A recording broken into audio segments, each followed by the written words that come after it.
ये बात है बहुत समय पहले कि जब दुनिया में पाप बढ़ रहा था, तब ईश्वर सबको सज़ा देने के लिए ऐसा बाढ़ लाए जिससे कोई भी नहीं बच सकता था। ईश्वर ने सब खत्म कर दिया, लेकिन उन्होंने सिर्फ उन्हें जीने का मौका दिया जो पापी नहीं थे। उनमें से एक था नोआ और उसका परिवार। ईश्वर ने नोआ को रास्ता दिखाया कि कैसे उसे इस तबाही से बचना है।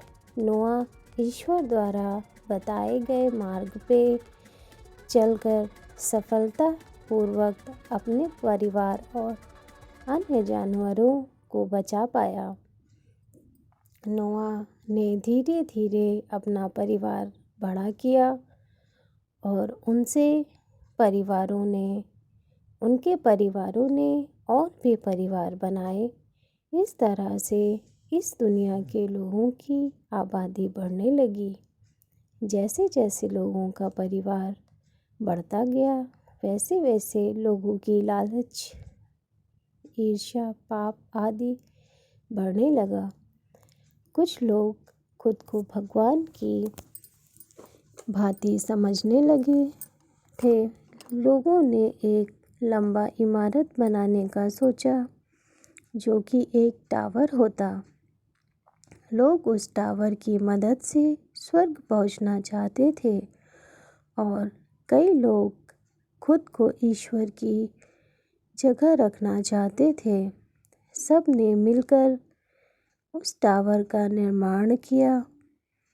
धीरे धीरे उस टावर की ऊंचाई बढ़ने लगी। ईश्वर मनुष्य की इन हरकतों को देख रहे थे।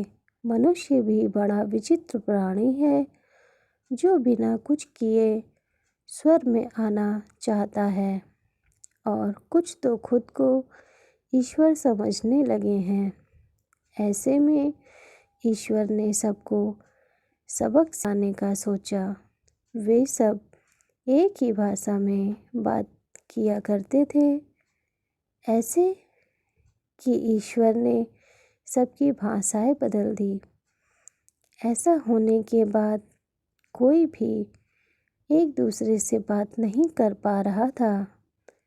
सब उलझन में पड़ गए।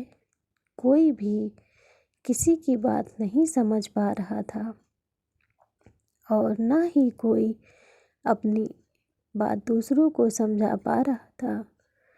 ऐसे के लोग आपस में लड़ने लगे और एक एक करके लोग उस जगह को छोड़कर वहाँ से जाने लगे।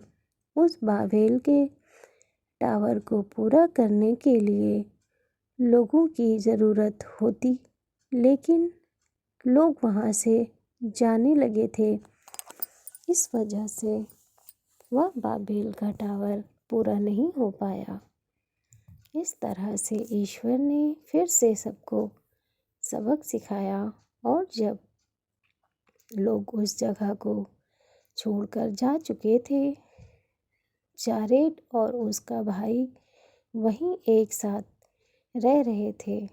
दोनों ईश्वर से प्रेम करते थे और उनसे प्रार्थना भी करते। अब दोनों की भाषा अलग हो चुकी थी, और फिर भी वे दोनों एक साथ रहना चाहते थे।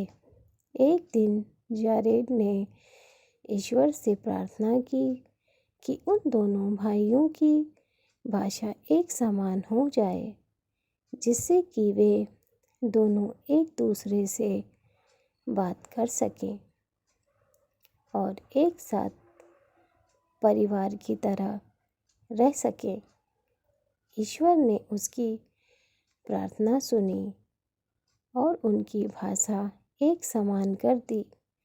इसके बाद दोनों एक दूसरे से बात करने लगे और एक दूसरे के साथ एक परिवार की तरह रहने लगे।